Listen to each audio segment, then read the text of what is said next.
Dr. Jeff Taylor, our political analyst from Dordt College, joining us again now. Let's talk about the Kavanaugh effect.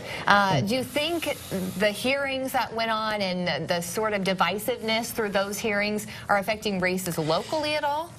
I think what the national polls are showing, and I think it's reflected locally and statewide as well, that it motivated both Democrats and Republicans to turn out. But it seems as though Republicans were even more motivated than Democrats because of how that played out. Even though Kavanaugh was ultimately confirmed, Republicans were more upset with how the hearings went and all of that. So I think in the case of the local races, it is giving a boost to Republicans, even those that are struggling at this point, like Governor Reynolds and Congressman King.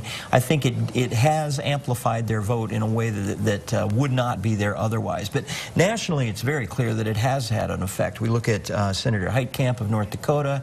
We look at Senator Donnelly. Both of those have gone down to defeat, and I think that's partly a direct result of the Kavanaugh effect. And you see Claire McCaskill in Missouri struggling at this point, another Democrat who voted against him. And then on the other hand, West Virginia, Manchin, was actually the only Democrat to vote for Kavanaugh, and he was fairly easily reelected. So I think there is a correlation that's going on, maybe not as much directly in the local races. I want to go back to the District 4 race again, too.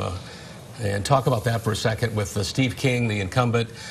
You know, I decided going into this race, nobody knew who J.D. Scholten, the Democrat, even was. And, right. And none of King's races have been close. I mean, his closest was with Christy Vilsack just a few years ago, and even that wasn't all that close.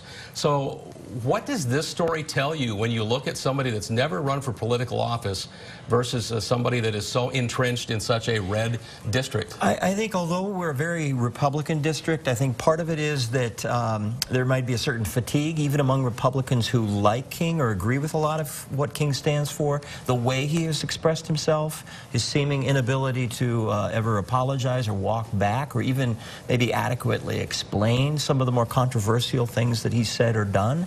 I think all that's come back to haunt Congressman King. And I also think in many ways, if he does end up losing this race, a lot of the responsibility is going to be on his own shoulders. Scholten has run a good campaign, but King just was not out there in the media until just the last few days in terms of advertising. And just quickly at the end here, we've seen Republicans in the last 2 weeks come out and hammer Representative King from his own party. So even if he wins going forward, just very briefly, is he on an uphill battle? Is he even going to be important? Well, there's always been that. He's always been a maverick. The more business wing, establishment wing of the Republican Party has never liked King, so it didn't surprise me that they came out and kind of piled on this past week.